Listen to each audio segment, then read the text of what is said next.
Epilepsiya bu har xil turdagi tutqanoq xurujlari bilan kechuvchi bosh miyani organik kasalligi hisoblanadi. Epileptik tutqanoq xurujlarini vujudga kelishiga sabab bosh miyadagi shikastlangan hujayralarda vujudga keladigan kuchli yoki g'ayrioddiy elektr signallar hisoblanadi. Bu elektr signallarni kuchiga qarab tutqanoq xurujlarni turlari farqlanadi. Tutqanoq xurujlari har xil bo'lib, generalizatsiyalashgan absans yoki simptomatik tutqanoq xurujlari, fibril tutqanoq xurujlari, fokal, murakkab fokal tutqanoq xurujlari bo'lishi mumkin, mioklonik tutqanoq xurujlari bo'lishi mumkin, idiopatik tutqanoq xurujlari bo'lishi mumkin. Bular tutqanoq xurujlari, masalan, fokal tutqanoq xurujlarida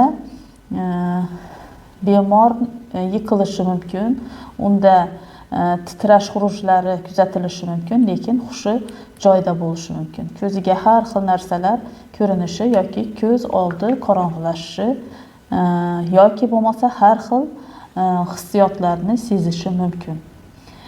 Murakkab fokal tutqanoq xurujida bunda bemor birdaniga yiqilib, hushidan ketib, lablarini har xil qimirlatishi mumkin yoki buni orasida birdaniga o'rnidan turib yurib ketishi mumkin. Bu holatlar bemor hushsiz vaqtida kechadi. Bemor o'zini hushida bo'lmaydi. Generalizatsiyalashgan tutqanoq xurujida bunda bemor birdaniga yiqilib, oyoq qo'llari tortishib, keyin titrab boshlaydi. Bu holat 2 daqiqa davom etishi mumkin.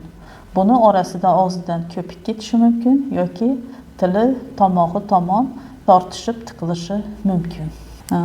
Bu katta tutqanoq xuruji hisoblanadi. Absans bu kichik tutqanoq xuruji bo'lib, bemor birdaniga nima ish qilib turishidan qat'iy nazar qotib turib, hushidan ketib, hushini yo'qotib, yana bir necha daqiqadan keyin o'zini faoliyatini davom qildirishi mumkin.